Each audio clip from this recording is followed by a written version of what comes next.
திருவள்ளுவரின் வழியில் வாழ்ந்து வாழ்வின் உன்னத நிலையினை அடைய திருக்குறளோடு நாம் என்னும் இந்த நிகழ்விலே இணைந்திருக்கின்ற உங்கள் அனைவருக்கும் முதற்கண் வணக்கம்.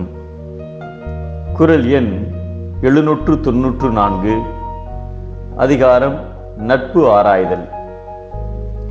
1837ஆம் ஆண்டு இல்லினாய்ஸின் ஸ்பிரிங்ஃபீல்டில் உள்ள ஜோசுவா ஸ்பீட் என்பவரின் கடைக்குள் ஒரு மனிதர் ஒரு படுக்கைக்கு தேவையான பொருட்களை கேட்டார். அப்போது கடையில் இருந்த ஸ்பீட் அந்த படுக்கையின் விலை $17 என கூறினார். அதை கேட்டதும் அது அவருக்கு மிகவும் விலை உயர்ந்ததாக தெரிந்தது. உடனே அதனை தவணை முறையில் கடனாக கொடுக்குமாறு கேட்டார்.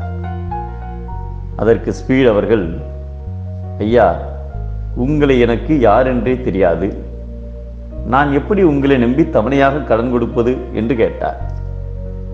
அதை கேட்டதும் அவர் மிகவும் சோகமடைந்து அங்கிருந்து செல்ல முற்பட்டார். அவரது சோகத்தை பார்த்தவுடன் ஸ்பீடின் மனதில் ஒரு இயலாத மனிதருக்கு உதவாமல் இருப்பது பாவம் என்பதறிந்தும் அத்தகைய பாவம் பின்னால் தனது குடும்பத்திற்கு இழுக்காய் அமையும் என்பதை அறிந்து திரும்பிச் சென்ற அவரை அழைத்து, ஐயா, உங்களுக்கு எனது மேல் மாடியில் நான் தங்கியிருக்கும் அறையில் ஒரு படுக்கை உள்ளது, நீங்கள் விரும்பினால் அதில் நீங்கள் தங்கிக் கொள்ளலாம் என்று கூறினார். அவரும் அதேபோல் மேலே சென்று பார்த்துவிட்டு அங்கே தங்கிக் கொண்டார்.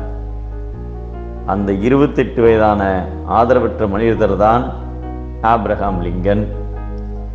இந்நிகழ்வு அமெரிக்காவின் 16வது ஜனாதிபதியாக ஆப்ரஹாம் லிங்கன் பதவியேற்பதற்கு முன்னால் ஒரு 25 வருடத்திற்கு முன்னால் இது நடந்தது.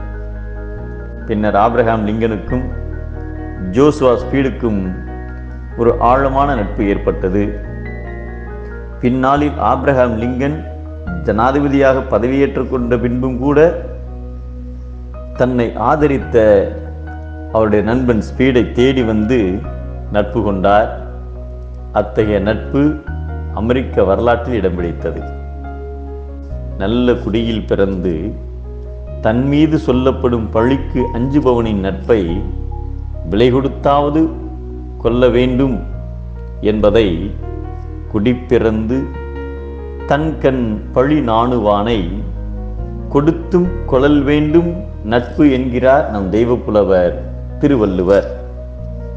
தீயோரின் நட்பு அழிக்கும், நல்லோரின் நட்பு ஊக்கம்